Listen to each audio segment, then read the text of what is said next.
pananampalataya. So, meron lang po tayong, aside from yung announcements po natin, gusto lang po natin i-acknowledge yung mga first-timer or yung first-timer, meron tayong first-timer. Meron tayong mga balikbayan. Galing lang naman sa Masbate.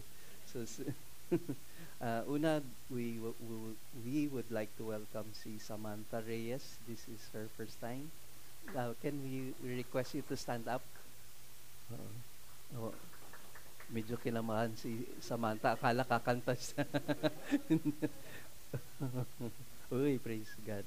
So, welcome Samantha. We're grateful na nakarating ka dito. And we just believe na this is not an accident. God has a purpose for you. So, praise God. You may be seated. And welcome din kila Brother Berto, Sister Marjorie. Please continue to pray po kay Sister Marjorie sa regular niya na check-up. No? Nag-undergo po siya ng surgery. May tinanggal po na tumor sa brain niya.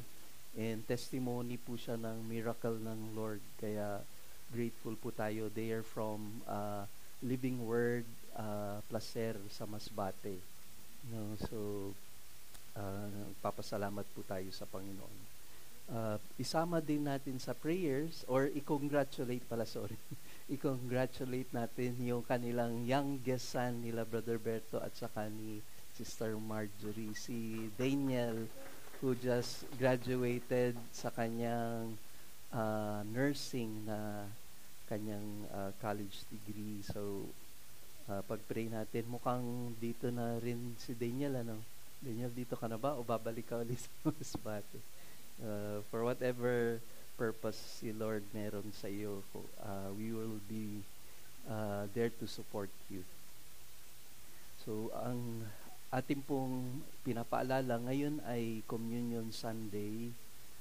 We're celebrating po yung salvation gift ng Lord sa atin. And the very reason why we have this ordinance of yung communion, because we acknowledge na there is no other way to salvation but through Christ alone.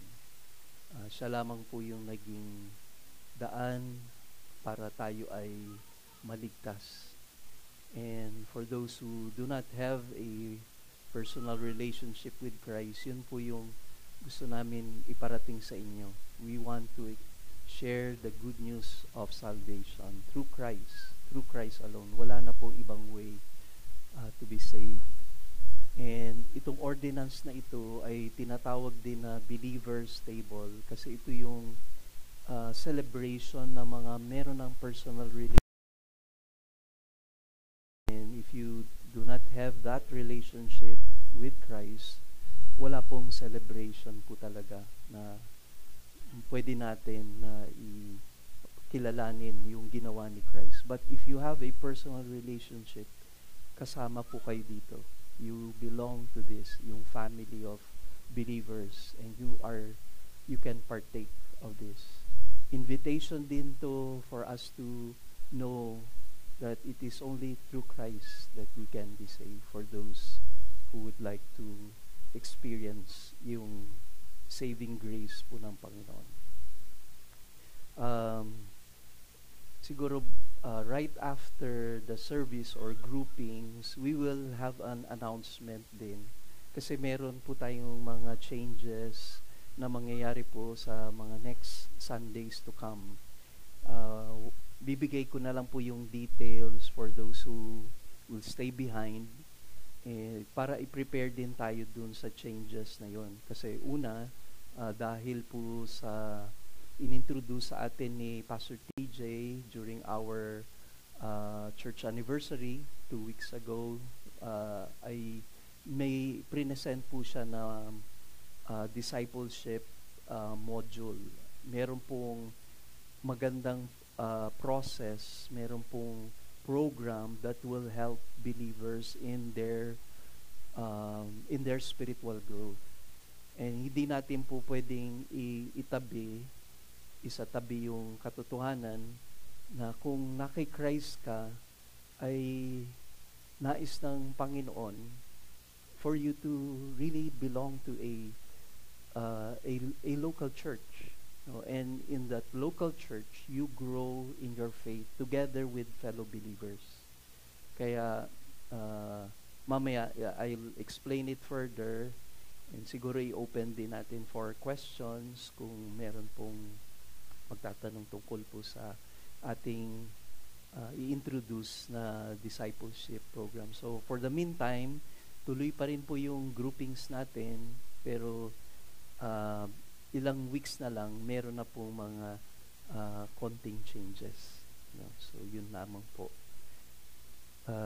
This morning, may I request you to stand up, and we will be reading a passage na ito po yung tinatalakay natin para sa ating tema for this year, and this will focus on yung church.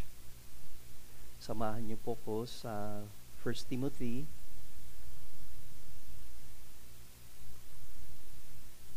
and we will read chapter 3 verse 15.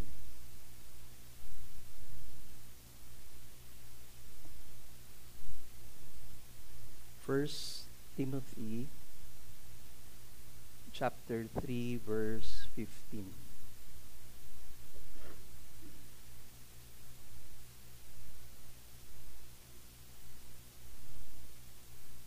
I'll be reading sa Legacy Standard Bible.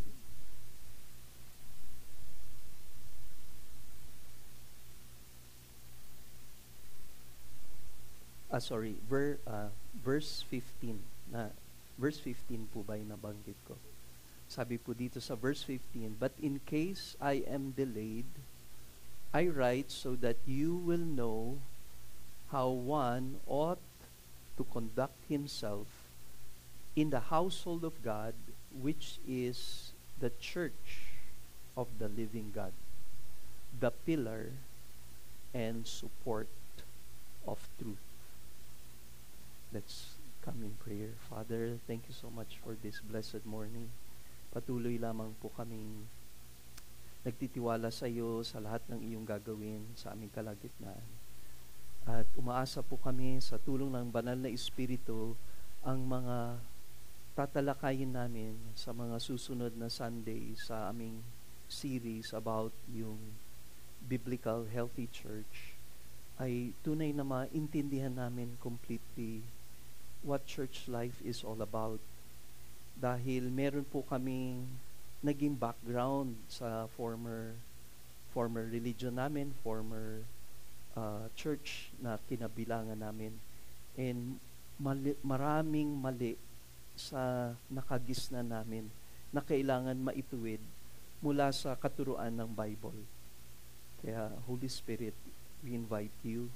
And if, Lord, there are sins in our hearts, Holy Spirit, you are the one who convicts us of our sins.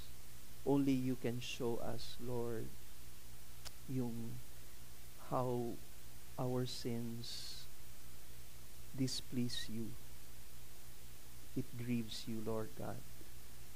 And we come to you in great humility and brokenness of heart, because we want, Lord, or we do not want anything to go between our relationship with you, Lord.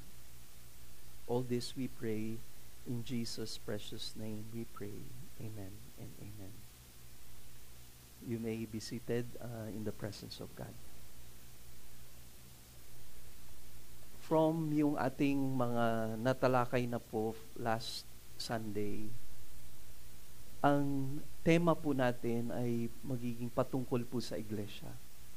At marami sa ating mga tatalakayin dito ay magiging malinaw sa atin. No? Ano ba yung church?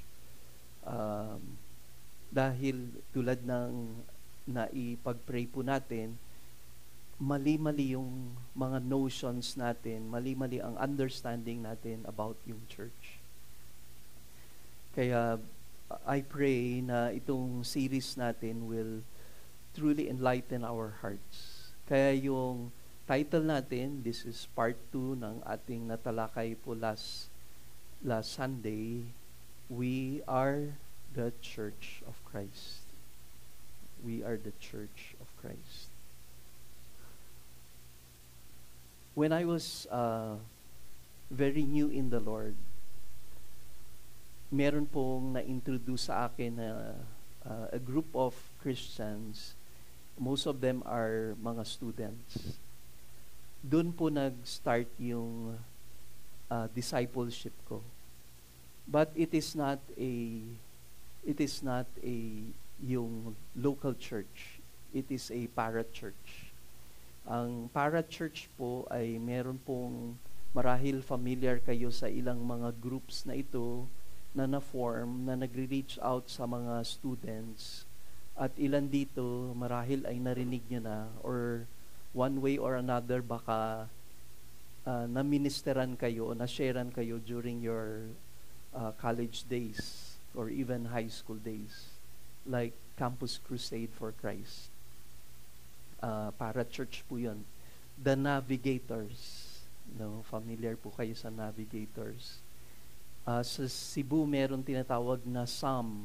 No, ano yung acronym, pero ang spelling yung SAM sa Bible. But they are also a para-church na nagre-reach out to mga young people. Meron yung group din na Youth for Christ. No, Youth with a Mission, YWAM. Mga para-churches yon. Hindi po sila considered as a local church, although ang composition ng mga kabilang po doon ay mga believers na kay Christ. At nag-undergo sila ng mga training for them to disciple, for them to share the gospel and be effective doon sa kanilang pagbabahagi at pagdi-disciple. Pero hindi po yun ay tinatawag na local church, wherein meron pong blueprint ang Bible patungkol sa isang local church. So ilan doon ay natalakay natin last time sa definition ng dictionary patungkol sa church. And karamihan ng mga definition ng church sa maraming dictionaries, ang unang-una na lumalabas ay a building. Yung structure, yung lugar kung saan ay nagtitipon ang mga group of people, no? Or group of Christians. No? Kaya marami pong mga wrong notions about the church. But when we studied yung Bible, when we go into yung definition sa Bible, basically yung church is not a building, it's not an organization, it's not a religious institution, but the church is a group of people. And maganda po yung translation or yung definition ng isang author patungkol dito. At dapat natin ding maintindihan yung kahalagahan, no, at maunawaan kung ano ang iglesia. At sinabi niya from his writing, the church, in a very simple definition, is a local body of believers who meet together to worship God and serve one another. So, ang church ay a group of people. We are the church. Yung church po ay yung mga mananampalataya. Ang meron ng personal na relationship with Christ. Yung naka-experience na po ng forgiveness of their sins. Where Christ reigns sa life nila. Where yung Holy Spirit indwells sa kanilang buhay. At bawat isang mga mananampalataya, ayon sa 1 Corinthians chapter 12 verse 13, na tayo ang mga may personal relationship na kay Christ ay nabaptize into His body. Kaya marami po from our study of the Bible ang ginagamit na metaphor, ang ginagamit na ilustrasyon patungkol sa church ay body. No? Pinicture po yan na body at in-specify the body of Christ. Kaya as we go further, hayaan nyo na magliwanag po ito sa ating mga puso.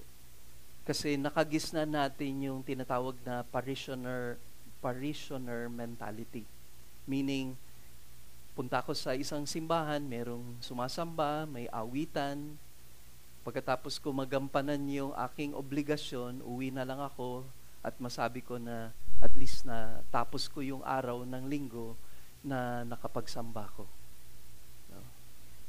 Wala nakakakilala sa akin, pumasok ako, lumabas ako, wala pa rin akong kilala. So, okay lang yun. Parang ganun yung pananaw ng marami. And from one of yung ating pastors, just 4 years after we separated from a former church na mali na po ang pagtuturo, particularly yung very essential truth about the gospel of Christ, yung saving grace ng Diyos, ay naglay ng mga foundation yung pastor natin. Kasama po si Pastor Mel together with the CCM pastors para maitama yung maling na ituro sa atin patungkol sa isang local na church. At ito po yung naging intro niya. The Bible teaches that it is important for believers to be committed to the local church. Committed, no? Underline po yun. Committed to a local church. It is not enough for Christians to be thinking only of their relationship with the person of Christ and yet disregard their relationship to the body of Christ. So, ang pinupoint niya ho, sa maraming Christians, sinasabi nila, lalo na nung nag-pandemic, nako, masyado naging komportable yung mga Christians dahil nandun lang sila sa sala nila, no, may chichirya pa sila habang nakikinig sila ho ng sermon, no, or kahit meron pang praise and worship po dyan, cool na cool, chill na chill sa kanilang sofa at yung iba nakakatulog na nga, no. Nakontento na. No, it took some time. Honestly, dun po sa, sabi po ni Pastor Mel, it took some time for the Christians to go back to a local assembly, to gather with fellow believers. Kasi naging kontento na doon. And ngayon, yun po ang understanding ng marami. May relationship ako kay Christ, okay na yun. I don't need my fellow believers. We cannot have a vibrant spiritual life and successfully nurture our relationship with God apart from a local church. Wala pong lone ranger Christian. Hindi ako mag-grow. I cannot grow fruitfully in my Christian walk without my fellow believers.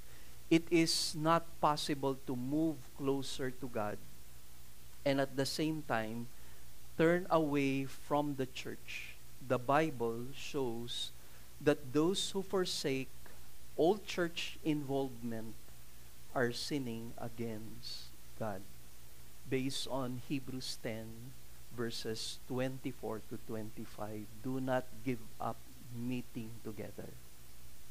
Hindi tayo dapat titigil sa pagtitipon natin bilang mga mananampalataya dahil dito ay nakita natin kung gaano kahalaga ang makiisa sa mga kapwa nating mananampalataya kay Kristo at lumago dun sa relationship na yon. Kaya ang ilan po dito sa ating natalakay last Sunday. And just to give you a brief review of yung what we have studied last Sunday, kasi marami po absent, ito po yung outline natin.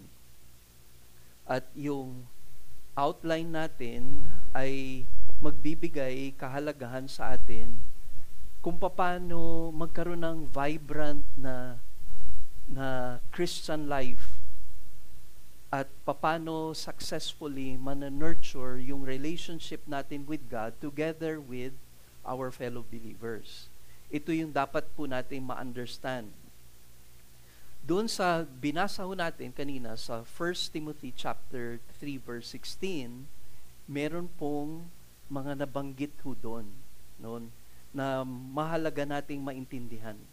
Sabi ni Apostle Paul, going back to that passage, sabi niya, I write so that you will know, sinulat niya po ito kay Timothy, a young pastor, kanya pong prepare si Timothy, alam niya, malapit na po siyang kunin ni Lord and die for Christ. At sabi niya dito, you will know how one ought to conduct himself in the household of God. So he's referring to the church, how you conduct yourself in the household of God, which is the church of the living God. So yung household na yon ay tinutukoy ni Apostle Paul as he wrote to this young pastor si Timothy na this is the church of the living God. Nabanggit din po niya the pillar and support of truth. So the church ay pillar, pundasyon ng katotohanan at support ng katotohanan. Kaya in-outline po natin yan, hoping and praying that ma-instill sa hearts natin kung paano pine-present ng Bible sa atin ang isang iglesia. Kaya tinalakay po natin yan. In our outline, mapapansin nyo po, pinuntahan natin yung definition, tapos we went into dun sa tinukoy po ni Apostle Paul about yung church as the household of God. At yung household of God na yon ay pine-present, may dalawang presentation si Paul tungkol bakit niya tinawag na household of God. One, dwelling place. Ang church ng Diyos. A dwelling place of God. Second is, it is God's family. We belong to the household of God, meaning we belong to the family of God. Ang pangalawa na tinalakay natin, yung the church of the living God. And ang susunod na natin tatalakayin for this morning is the church is the pillar of the truth. The church is the pillar of the truth. So tingnan natin muli, i-review lang natin yung ating mga natalakay. So bago doon, gusto po nating maintindihan na pag nabanggit po yung ng Bible, ang church, ay meron pong tinatawag na universal and invisible church. So ano po yung universal, invisible church? At least meron two passages tayong pinuntahan, lalo na particularly po sa sinabi po ni Jesus sa Matthew 16, upon this church, or upon this rock, I will build my church. So, tinutukoy po doon yung dadating ang time when the Holy Spirit comes, ay babaptize yung mga believers ng Holy Spirit. And the Lord will build His church. So, generally, tinutukoy dito yung universal body of Christ. So, sino yung kabahagi sa universal body of Christ? Lahat po ng mananampalataya. Mula sa time ng early church, when they were baptized nung ipinanganak na po yung church, nung nabaptize po sila ng Holy Spirit, until sa time bago dumating ang Panginoon. Sa mga tatanggap pa sa Lord, ay magiging kabahagi ng katawan ni Kristo. At sa iba-ibang dako ng mundo, mga nauna na, mga present na nag-worship sa Panginoon together with fellow believers and those who are in other countries, in other nations na nag-worship sa Panginoon, may personal relationship, kabahagi ng universal body or universal and invisible body of Christ. Pero meron pong tinukoy ang Bible at in-emphasize from many writings ni Apostle Paul and the other apostles tulad ni Peter, yung local church. So kung merong binanggit na upon this church, generally the universal body, tapos sabi ni Jesus, as Christ, love your wives as Christ, husband, love your wives as Christ loved the church, universal body yon. Merong local body na specific, a group of Christians gathering together in a certain locality. Sa isang lugar, nagtitipon sila. And during the early church, sa mga tahanan sila nagmi-meet. Kaya, mapapansin ninyo, for those who have been a faithful student of the Bible, ina-address ni Paul yung mga sinusulatan niya, kung saan man silang lugar, sinasabi niya, to the church in Ephesus. So, local assembly sa Ephesus. To the church in Philippi. So, mga local believers or believers in a locality sa Philippi. No? Wala pa nun yung ang dami pong mga certain groups. No? Isa sila na nagtitipon ng mga mananampalataya sa isang locality. So, malinaw po ba yun? I hope malinaw po yun, ano? And then, now, ini-emphasize ngayon ni Apostle Paul, based dun sa ating pag-aaral last Sunday, ang mga points na ito that we will see yung truths about being part of that church. The word household comes from the Greek word oikos, which can mean either a dwelling place or house or an immediate family. So, posibleng dalawa ang tinutukoy po dito pag sinabi nung sinulat ni Paul na kayo ay household ng Diyos. Dwelling place at yung family. Yun ang pre-present ni Paul sa kanyang writing. And both meanings are applied to the church in the Bible.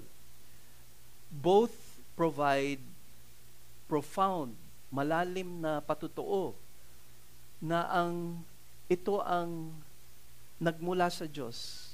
Ito ang binigay ng Diyos. Ang divine origin ng church ay ang Diyos at wala ng iba. Hindi ito organization na finorm po ng tao. Ang divine origin nagmumula sa Panginoon. Hindi ito gawa ng tao. It is the work of God. Kaya hindi ito organisasyon. Ang Christian o mga mananampalataya at iglesia ay living organism. Living organism po yung church. Hindi organization, but a living organization. So, ang ganda po yung presentation ni Paul dito na ang church ay dwelling place ng Diyos at pamilya. So, paano na ipapaliwanag sa atin yun? Siguro, ang magandang understanding natin para ma-capture natin yung truth na dwelling place yung church, puntahan muna natin yung Old Testament times. No? Just to get a somehow makita natin kung paano isinasalarawan na ang iglesia ay dwelling place ng Panginoon. During the Old Testament times, God has manifested Himself nung wala pa hong permanent structure ay sa tabernacle. Kaya, even nung time na nagkasala ng tao sa Diyos, nahiwalay ang tao sa Panginoon, ay meron siyang hinirang. At ang hinirang niya ay si Abraham, and later on became a great nation. And dito sa nation na ito, ipinakilala niya as He has revealed Himself to Abraham that he will have many descendants at magiging great nation ang kanyang descendants, yung nation of Israel. And from what took place doon po sa deliverance nila from Egypt, God revealed Himself to them through Moses at ibinigay niya yung 10 Commandments at pagpapakilala niya patungkol sa kanyang holiness. And from there, God instructed Moses to build a tabernacle. Hindi ko na mapupuntahan po lahat ng detail na yun. Anyway, dito sa series na yun, matatackle natin na yung foreshadowing nung Old Testament times at magiging fulfillment nun ay si Jesus. Pero ito po yung present sa atin ng Bible. God dwelt among His people. He dwelt doon po sa tabernacle. Hindi ibig sabihin, doon lang siya, confined lang ho siya doon sa lugar na yon. Pero ang ginawa po niya, para maipakilala niya ang sarili niya, nag-manifest po siya doon sa tabernacle where His glory was displayed in their midst. God dwelt among His people. Kaya, remember si Jesus, ano po yung tawag natin kay Jesus? Ang tawag natin po kay Jesus ay, at sinasabi ng Bible, patungkol kay Jesus, siya ay Emmanuel, God with us. The Son of God, God Himself, no, sa kanyang pagkakatawang tao, pumarito sa lupa, nagdwell among us. Siya yung fulfillment nun. God dwelt among His people. Emmanuel, si Jesus Christ. Now, metaphor siya or figurative na ginagamit po ngayon sa atin para maisalarawan kung paano ngayon na yung nagdedwell ngayon ang Panginoon sa mga mananampalataya.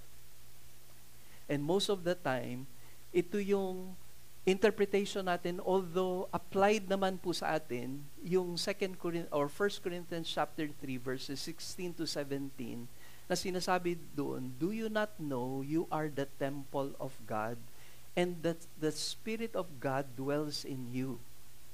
He's not just talking to individuals, although sinasabi po natin yun, madalas, di ba, sinasabi natin, dapat ingatan ko yung aking physical body kasi temple ako ng Holy Spirit. Tama po din yun.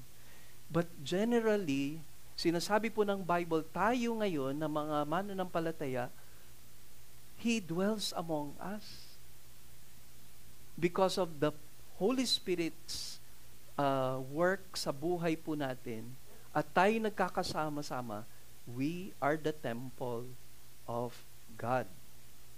So, hindi lamang po niya natukoy yun sa 1 Corinthians chapter 3 verse 16 to 17. Nabanggit din niya sa 2 Corinthians chapter 6 verse 16. At sabi doon, I will dwell, sabi po dito sa verse 16, or what agreement has the temple of God with idols? So, sineset apart niya talaga ang mga believers to those who serve idols in their temples. So, hinihiwalay niya talaga ang temple ng Diyos, mga mananampalataya. Hiwalay kayo, wala kayong pagkakaisa o relationship with those who worship idols. You are my people. I dwell among you. Kaya sabi niya dito, for we are the temple of the living God. just as God said, I will dwell in them and walk among them, and I will be their people, and they shall be my God. Alam nyo, ewan ko kung paano po yung dating po sa atin ito, because when I was very new in the Lord, hindi ko talaga totally, completely ma-comprehend yung truth na yon, that I am a dwelling place of the Lord. The Holy Spirit dwells in me. And later on, as I grew in my walk and had the privilege of sharing to children the gospel of Christ, at pagka meron silang pagkilala na kay Kristo, present ko na ang tao ay makasalanan, hiwalay sa Diyos, patungo na sa parusa, eternal na punishment. But when Christ came, He came to save us. Tapos yung mga bata, genuinely, tinatanggap po nila ang Panginoon sa kanilang buhay. When they pray yung prayer of committing their lives to Christ, I see some of them serious. Pero alam ko din, merong iba hindi serious. But there are even children who are weeping when they receive the Lord in their lives. And minsan tatanungin namin sila, nasaan na si Jesus? And sasabihin nila, in my heart. Which is true. Jesus now dwells in them. And tayo po, for those who have been Christians for a long period of time, na-appreciate nyo pa ba na yung Holy Spirit nagde-dwell sa inyo? Nakikita nyo pa po ba yun? Yung kagandahan ng grasya ng Diyos sa ating buhay, na separated tayo from God, tayo ay namumuhay in rebellion towards God. We are bound for eternal destruction. Tapos, sinave ka niya, iniahon ka niya mula sa tiyak na kapahamakan, sa kadagat-dagatang apoy, at linigtas ka niya. Hindi ka lang niya linigtas at pinatawad sa kasalanan mo, pero nanahan siya sa iyo. At dahil sa indwelling Holy Spirit sa inyong buhay, lahat ng mga mananampalataya na bautismo sa katawan ni Kristo. Kayo na mga kapatid sa pananampalataya, you and I have become the dwelling place of God. Do you appreciate that, brothers and sisters? So yung next na pagpapahalaga niya sa household of God, so after dwelling place na naging emphasis from the Bible, tinutukoy din yung household of God patungkol sa pagiging bahagi ng pamilya ng Panginoon. At mula doon sa text na yon na ating binasa sa 1 Timothy chapter 3 verse 15, ang idea na pine-present ni Paul dito, we have become part of God's family. Yung mga born again, yung born again hindi po bagong religion. Kasi nung una, marami pong stickers noon, wala pa ho akong kamuang-muang tungkol dyan sa mga born again na yan, at merong mga commercial na sinakyan yung born again nung panahon ko, na hindi nyo na naabutan yung mga tinatawag nilang teaser na nakadikit sa jeepney, na intriga ako, ano bang ibig sabihin nun? And I thought na bagong religion ito, bagong grupo na naman ito, bagong panloloko na naman ito ng mga iba-ibang relihiyon. Yan ang paniniwala ko nun. Dahil ang alam ko na relihiyon at ang tamang relihiyon, ang aking nakagisnan na relihiyon. Until I encountered God, first year college, and I knew it was God who brought me to that enlightenment, na nakita ko ang liwanag po ng Bible. At ngayon, kabilang na ako sa pamilya ng Panginoon. At ito yung sinabi ng Romans chapter 8, verses 15 to 17. For you have not received a spirit of slavery leading to fear again, but you have received a spirit of adoption as sons, by which we cry out, Abba, Father. We call now God as our daddy. No, adopted tayo na mga children. The Spirit Himself testifies with our spirit that we are children of God. And if children, heirs also, tagapagmana, and fellow heirs with Christ, if indeed we suffer with Him, so that we may also be glorified with Him. Yun yung promise po sa atin ng Lord. Now that we are in Christ, we now call God our Father. Hindi lamang my Father, but our Father. And since we belong to God, we are adopted sons and daughters, we are co-heirs with Christ, then we belong to a family. Happy po ba kayo na you belong to a family? Mukhang malungkot po kayo, no? Na, ba't ba ito yung naging pamilya ko? You belong to a family of God. Pamilya po tayo sa isang local assembly, a local gathering of believers. Yun ang pinapresent sa atin ng Bible. We are the dwelling place of God and we belong to God's family, the household of God. So, present din po sa atin sa 1 Timothy 3, verse 15, yung the church of the living God. So, yun yung second description ng church.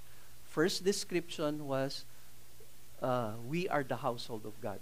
Yung second description is, we are the church of the living God. Hindi po tayo church lamang. Hindi lang tayo organization lamang, but we are the church of the living God. Kasi pag hindi mo po ginamit ang church, siguro medyo mauuna ako dun sa dapat ko i-present. Kasi yung church ay ecclesia, no? Sa Greek word, ecclesia. No, hindi po ako nagpapa-impress sa inyo sa Greek na yan. Pero para ma-understand nyo kung saan nanggaling din yung word na, English word na ecclesiastical. No? So referring lahat yan minsan sa mga nagaganap sa mga simbahan, no? Mga rituals. No? Kaya doon nila nakuha yun, ecclesia. It simply means called out once. Tinawag, hiniwalay.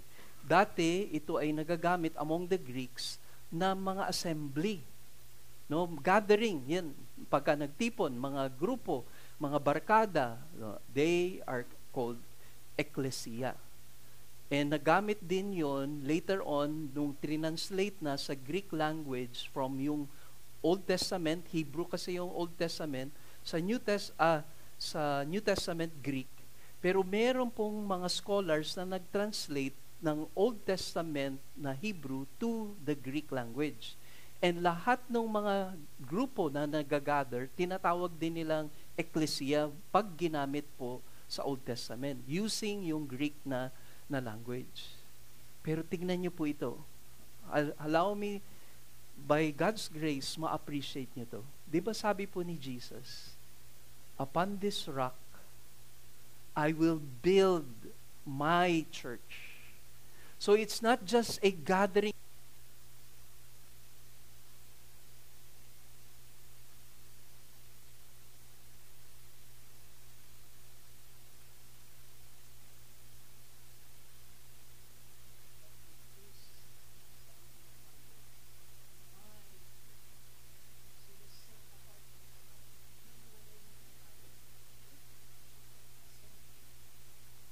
Not just an assembly, an ordinary assembly of people, but Jesus declares that we are His people, my church, bought by the blood of my Son, Jesus Christ. Yun po yung emphasis po nun. My church, the church of the living God. We often proclaim this, we often hear this. Sometimes yung songs natin nandun, Church of the Living God or the Living God. Pero do you see these truths about our relationship with the Lord? Kaya tulad na nabanggit ko po kanina, na yung origin nito, ng church na ito, hindi ito in-institute lang ng tao na ngayon mayroong issue ngayon sa politika natin, magkakaroon daw ng constitutional crisis kasi nag-aaway-away yung branches ng government, di ba? Institution po yan. Create ng tao. Pero ito, ang origin, divine. Yung originator, divine. The owner of the church is God. The only true God. You are the church of the living God. This church belongs to God. I will build my church. So throughout the New Testament, God makes it clear to us the church is His dearest creation and possession. Sa lahat ng bagay sa mundo na ito, the greatest and dearest creation, possession ng Diyos, ang church. Kaya, dun sa tinalakay natin last Sunday, bawat member ng Holy Trinity, Father, Son, Holy Spirit, ay pinortray ng Bible kung paano treasure ng Father, Son, Holy Spirit ang iglesia. So, inisa-isa po natin yon. God the Father revealed His love for the church when He sovereignly elected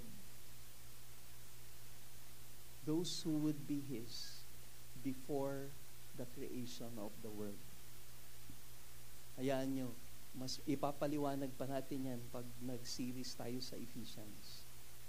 Hindi lamang yon, may pangako po ang Diyos sa mga patriarch, particularly si Abraham, na finulfill niya or partly finulfill niya ito sa New Testament patungkol po sa kanyang sa lahat ng mga mananampalataya.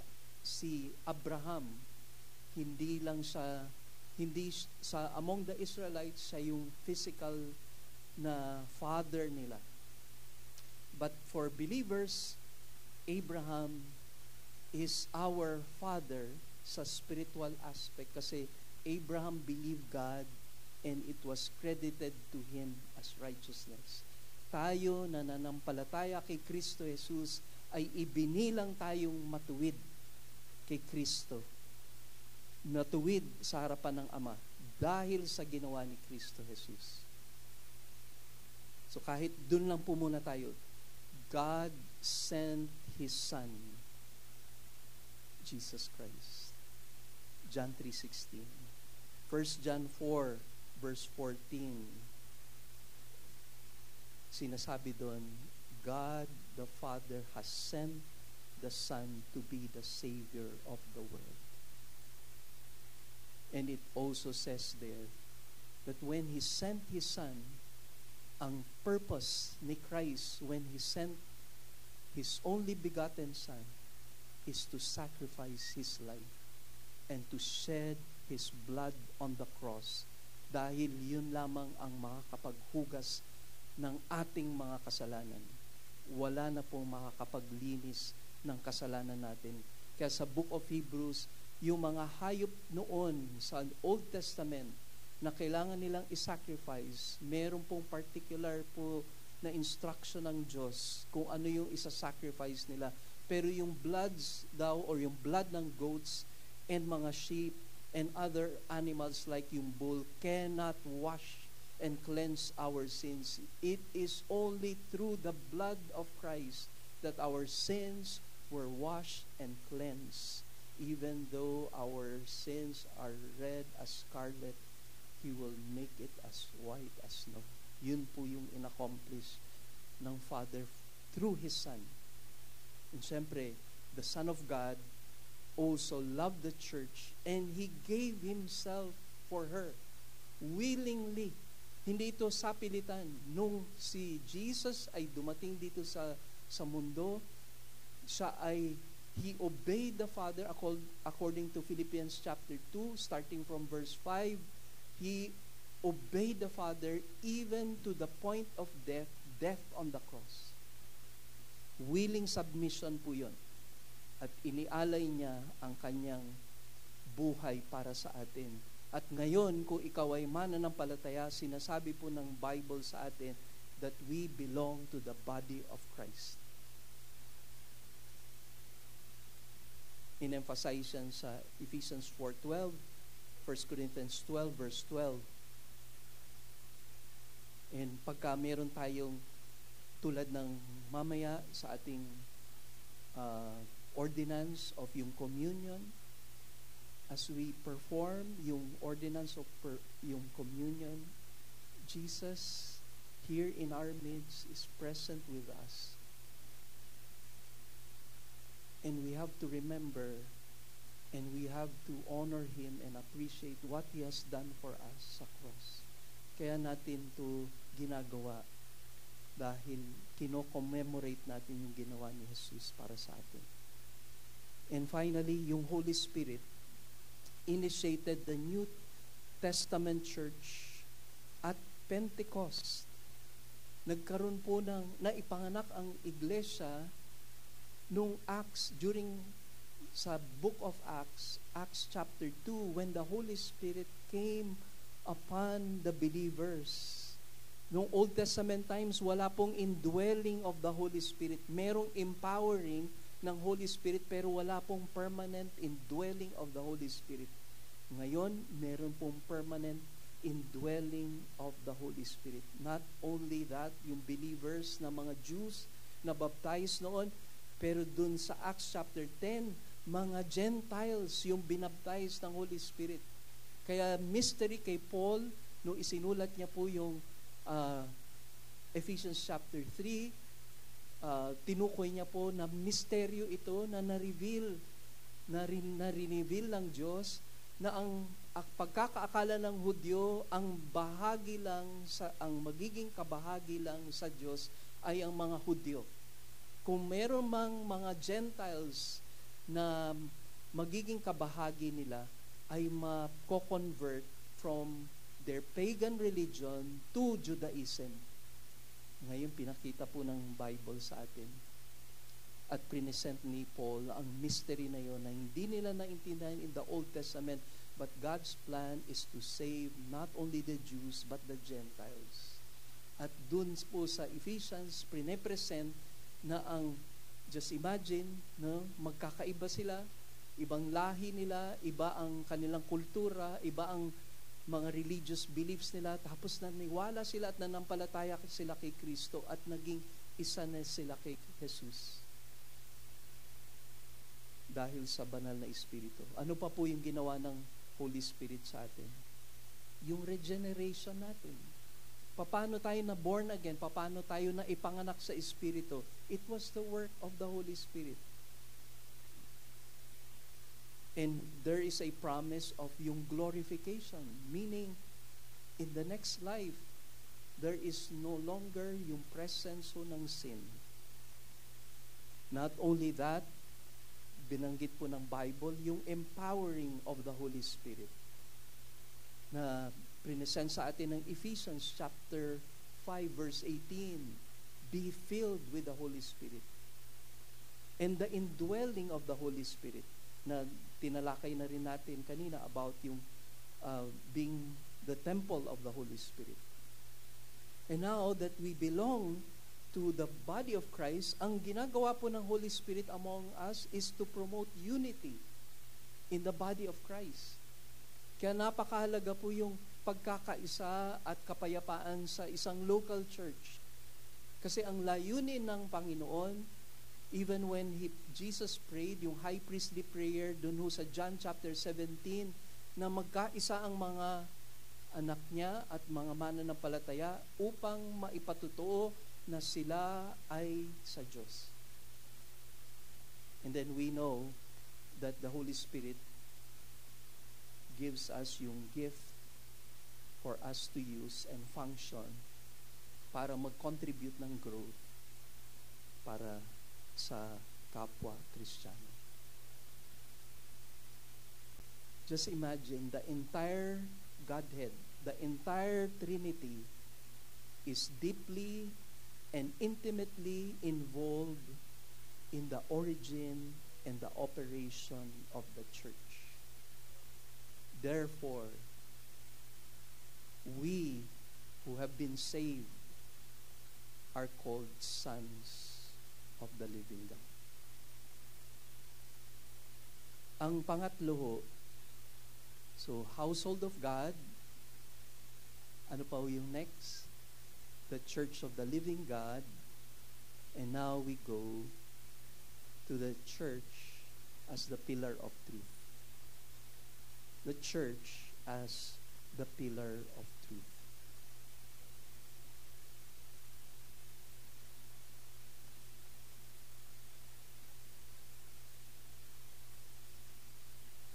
So, introduce ko lang po sa inyo, unang-una, yung kung paano ito dinidescribe ni Apostle Paul sa 1 Timothy chapter 3, verse 15.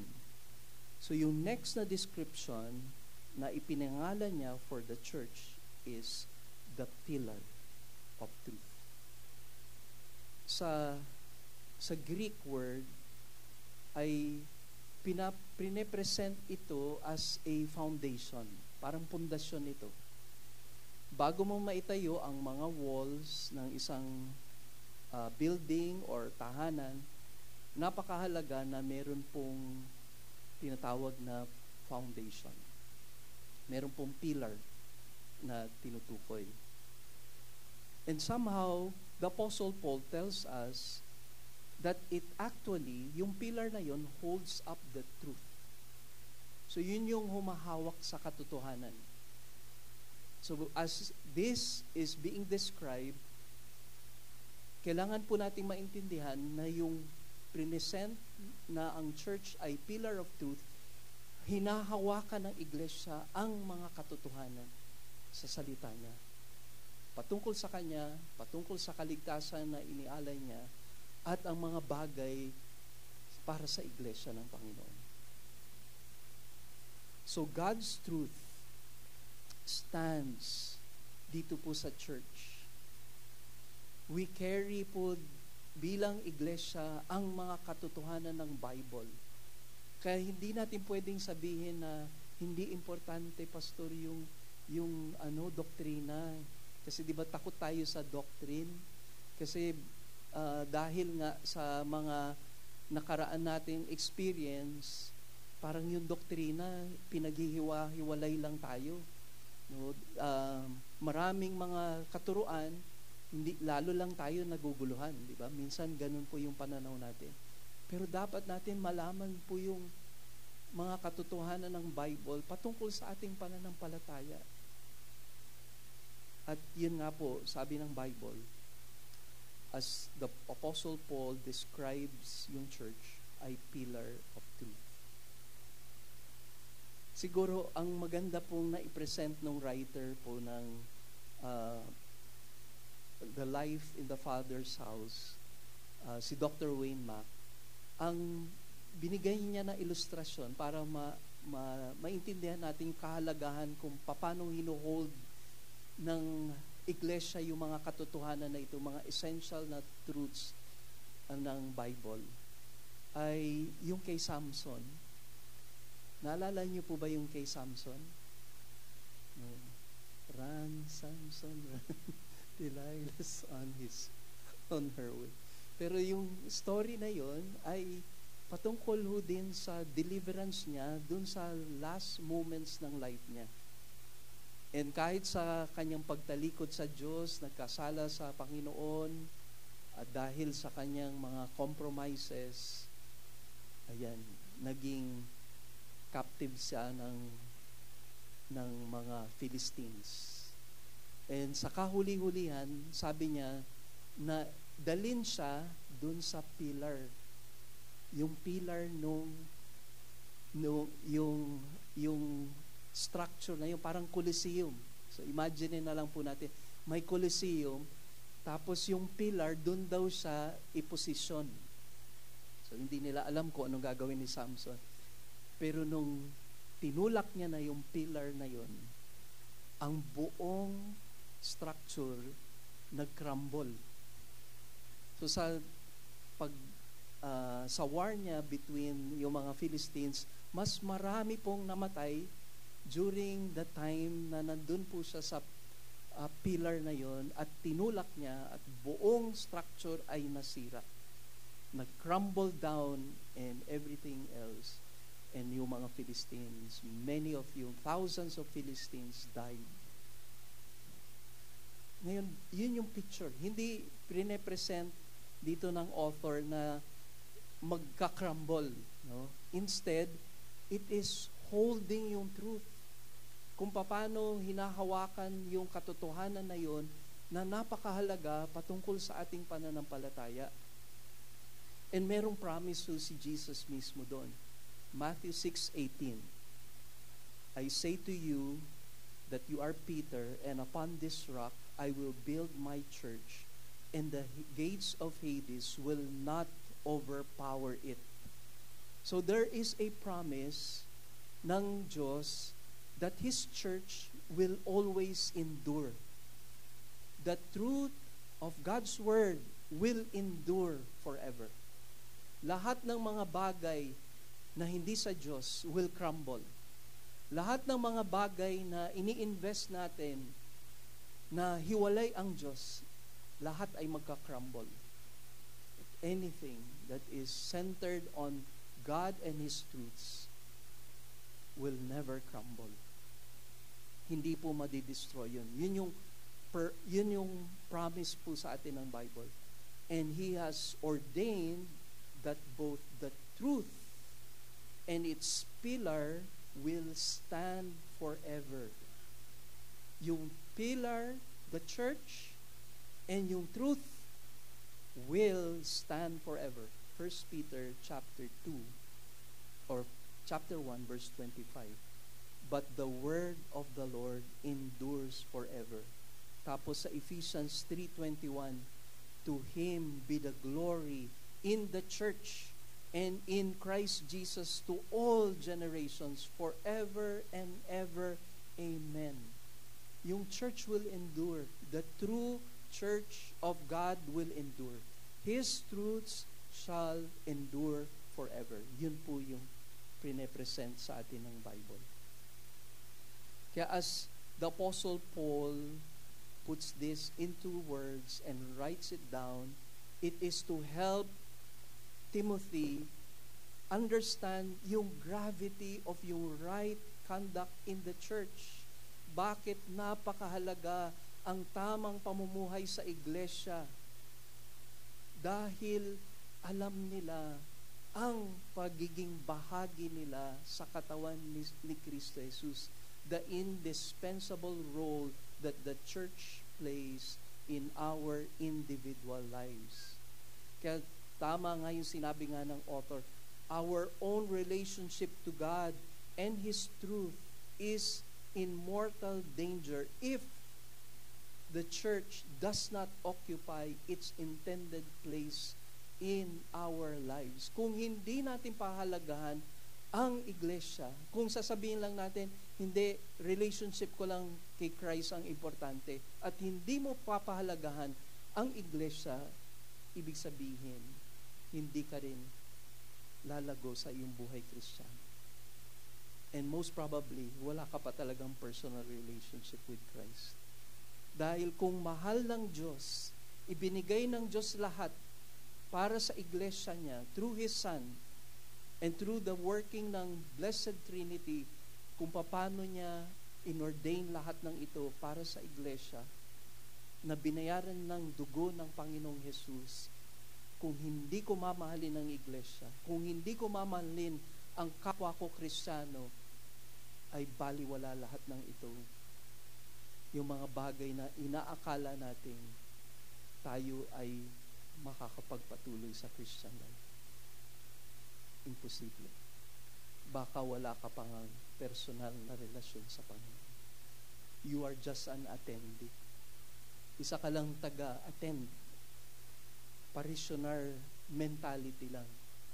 I come, nobody knows me, I go, wala pa rin nakakilala sa akin. Merong tinatawag na church hopping, na offend ako dito. lilipat ako sa iba. And then ma-offend na naman kasi yun nga walang perfect po na church. Malungkot po, di ba?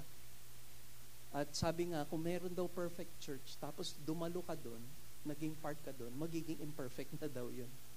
Meaning, parang ine-exaggerate. Walang perfect church. Pero kung inaakala mo na perfect church, merong perfect church, pag pumunta ka doon, sisirain mo yung iglesia. But we are all sinners, saved by grace. But we have to understand, we belong to the body of Christ. Now, siguro mahabang usapin ito kasi kailangan natin ma-understand na yung revelation ng Diyos ay kanyang ipininesenta sa iglesia. Kaya bilang kabahagi ng katawan ni Kristo, alam ko yung mga pinanghahawakan ko patungkol lalo na sa mga essential na teaching about Christ, about God, and about His plan of salvation. And yun po, dun mo ma-appreciate yung pagiging Kristiyano mo, kung paano ka tinubos ng Panginoon mula sa iyong kasalanan at naging kabahagi ng kanyang katawan at gagamitin ka pa niya sa kanyang katawan. And ma-appreciate mo lang ito kung alam mo yung mga katotohanan ng Bible.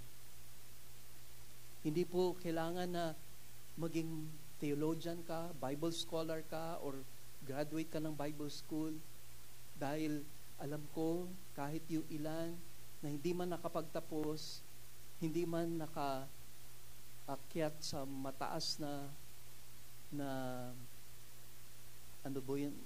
estado ng buhay or education, pero nakita ko po yung pagmamahal nila sa Diyos sa pamagitan ng kanilang diligent study of the Bible. And kahit wala po silang natapos na maipagmamalaki na education, kilala nila po yung Panginoon sa kanilang mga natutunan sa Bible. And one of them ay naging instrumental sa spiritual growth ko. May tindahan po sila sa Visayas Avenue noon. Wala pa hong kalsada from yung first bridge going to Tandang Sora. Meron po doon sa kanto na yon ng bridge, meron pong isang mananampalataya doon, nagtitinda ko sa kanyang sari-sari store. And nung nalaman niya na Christian ako, pag dumadaan ako doon, sinishare niya ako. Yung kanyang Bible, madumi. Punit-punit. Kasi binabasa ang Bible, pinapahalagahan ng bawat nakasulat sa Bible, pero hindi po nakapagtapos ng elementarya, hindi nakapagtapos ng high school or college, pero kilala niya po ang Panginoon. Now with this, gusto ko pong at least from yung matatalakay lang po natin ngayon, kasi ang unang bahagi nito about yung pillar of truth ay yung revelation, the revelation of God through the scriptures. But maybe, or essentially, ito po yung ating pupuntahan. Puntahan niyo po ang Matthew chapter 16.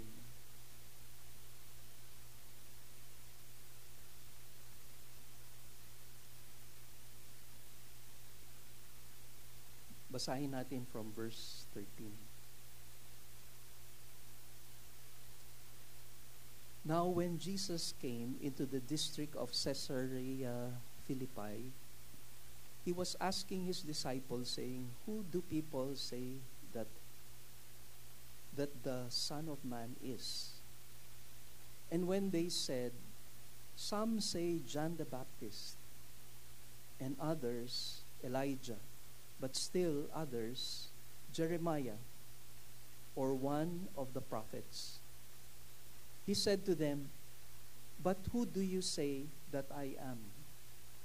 And Simon Peter answered and said, "You are the Christ, the Son of the living God." And Jesus answered and said to him, "Blessed are you, Simon Bar-Jonah, because flesh and blood did not reveal this to you, but my Father who is in heaven. And I also say to you that you are Peter, and upon this rock I will build my church, and the gates of Hades will not overpower it. I will give you the keys of the kingdom of heaven, and whatever you bind on earth shall have been bound in heaven, and whatever you loose on earth shall have been loosed in heaven. Then he warned the disciples that they should tell no one that he was the Christ.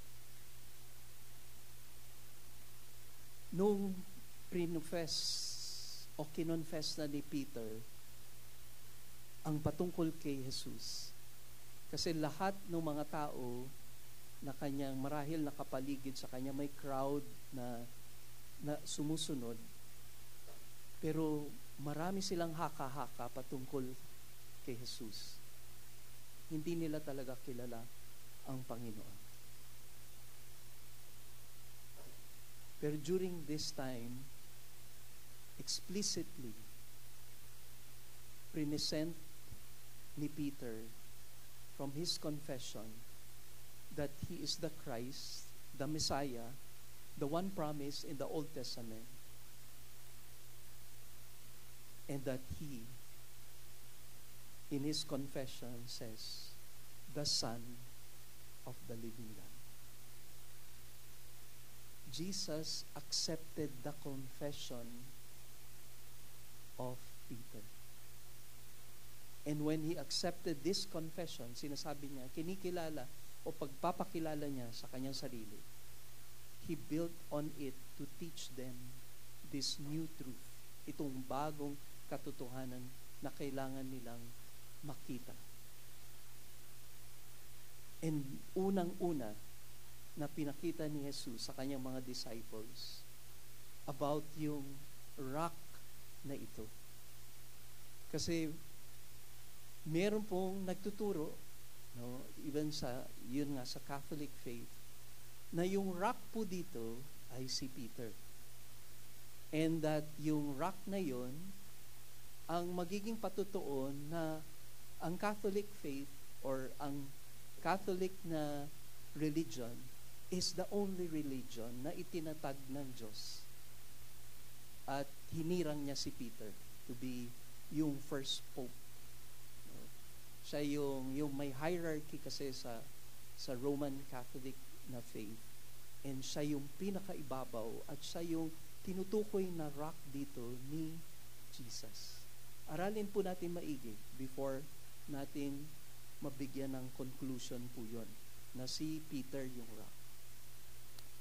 First, ito ay familiar po yung mga Jewish people about yung rock. Kasi in the Old Testament scripture, ay rinirecognize ang rock as a symbol of God. Symbol ang rock patungkol sa Diyos. Ang ilan dito nabanggit sa Deuteronomy 32 verse 4. At sinabi doon, He is the rock. His work is perfect.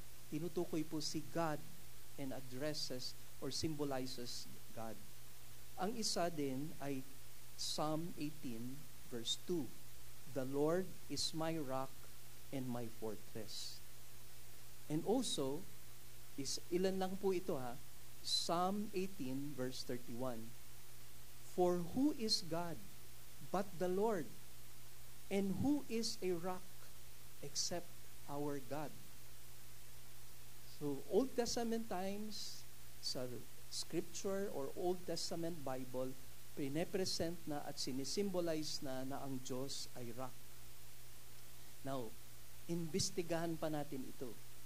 Yung Greek words na ginamit, kung paano ang Holy Spirit in-inspire si Matthew na isulat ito. Sabi doon, Thou art Peter, sorry po sa Old English, or thou art Petros, a stone. So stone, maliit po yun. And upon this Petra, no, large rock. No, parang boulder po yan. Ang iba pang ang description po ng Petra ay yung mountain na bato, no? Na yung buong mountain ay bato. No? Yun ang description ng Bible. I will build my church. So si Jesus had given si Simon a new name from being Simon, a reed, madaling masway, no? Parang sa Bisaya, sagbot o ano ba yan? Tayo ni Peter as living stones.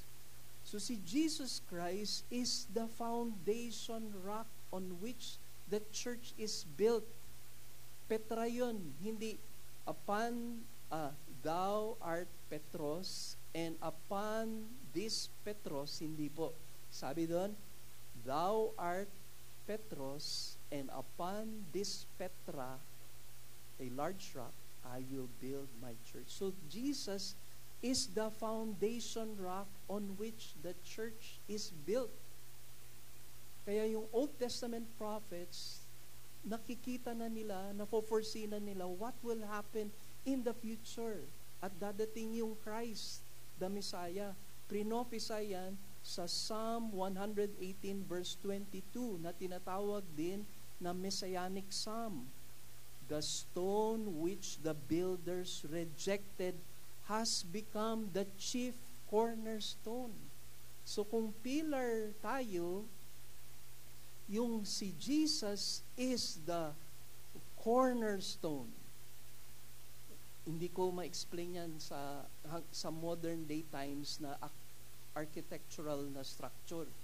Pero sa olden times, merong main rock, merong main foundation, main na tinatawag dito na cornerstone na foundation, na lahat ng mga foundation is built on that cornerstone.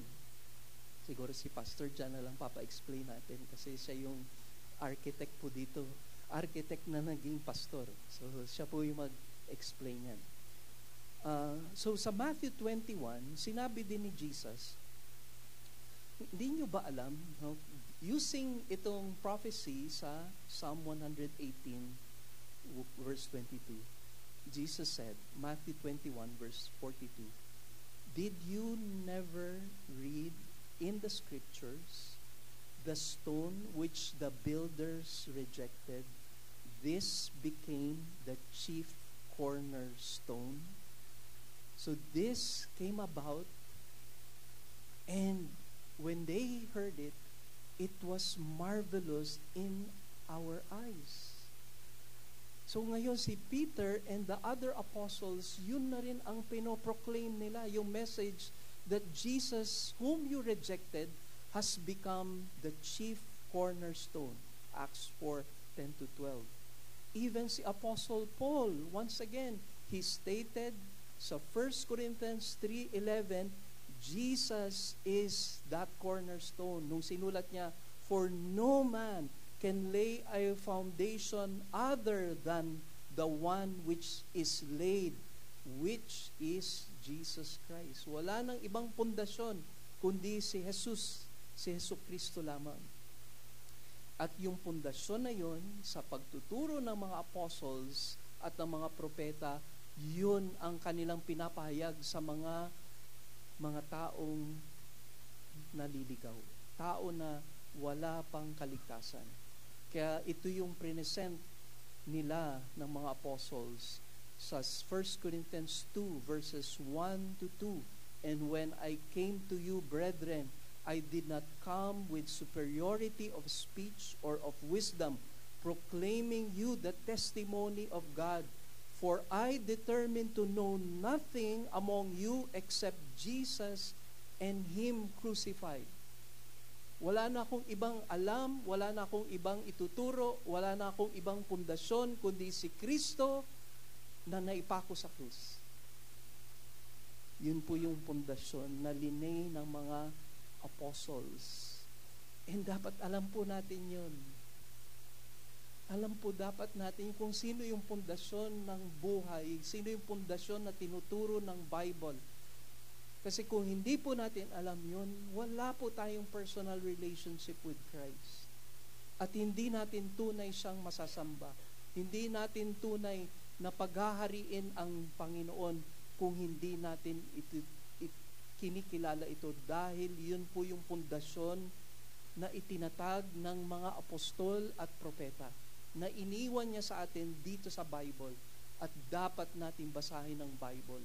Hindi lang pagka Sunday, hindi lang pagka merong anniversary, hindi lang pagka merong mga okasyon kung saan lang ang Bible ay binabasa, kundi kung meron ka talagang uhaw at gutom at meron kang personal na relasyon sa Diyos, meron kang uhaw at gutom sa Kanyang salita dahil gusto mo pa siyang makilala. Kaya yung total teaching of yung Scripture is that the church is God's temple, tulad nung binanggit na ho natin sa chapter Ephesians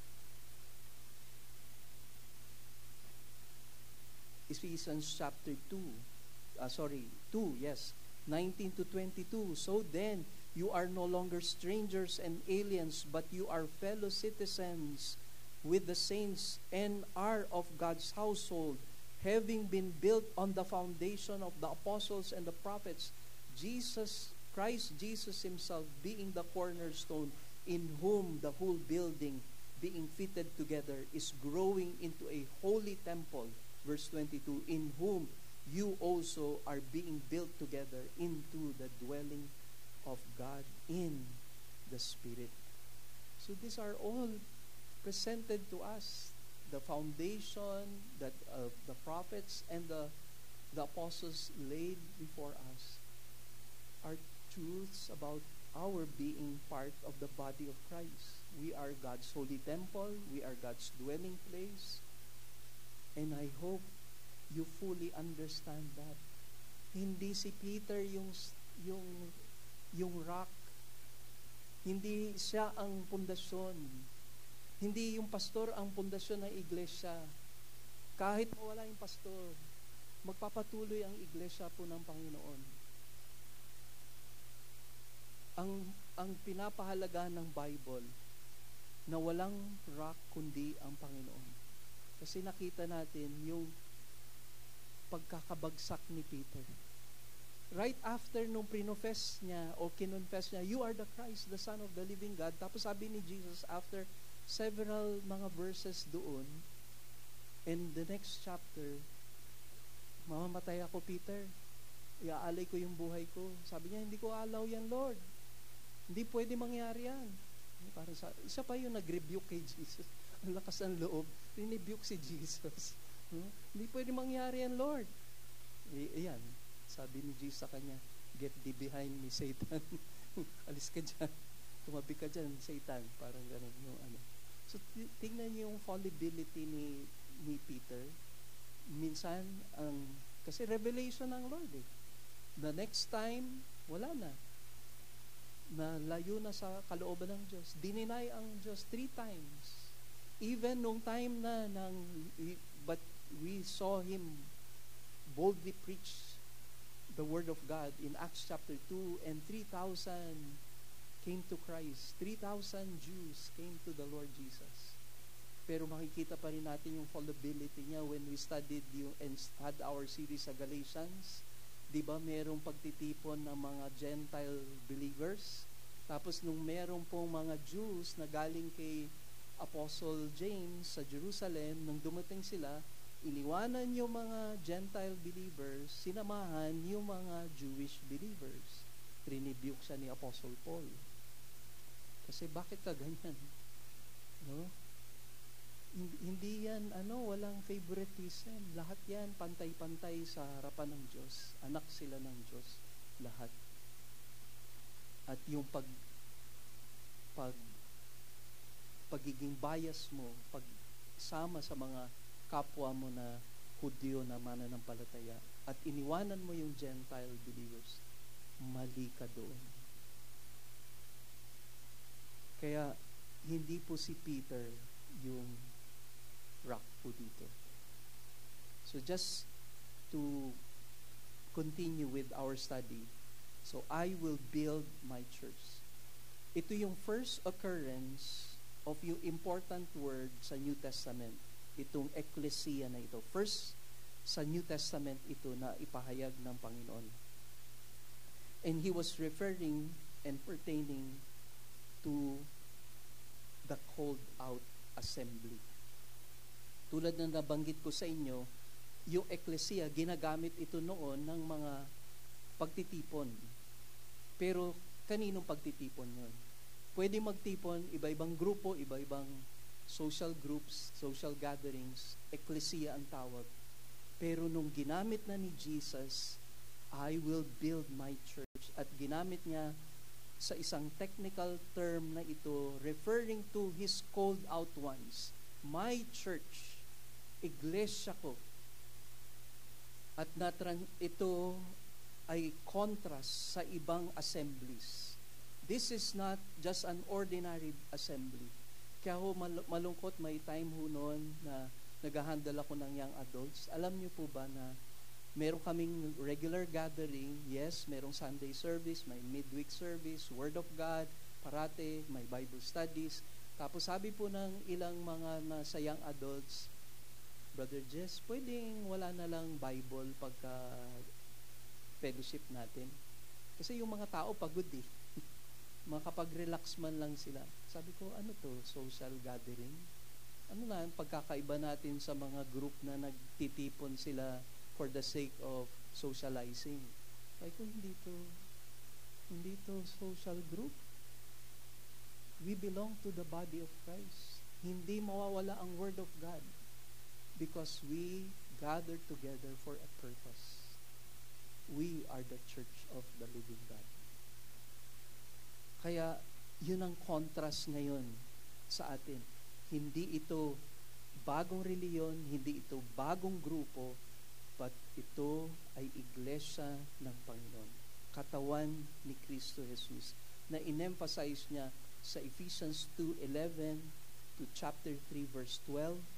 No, Jews and Gentile believers form a new temple.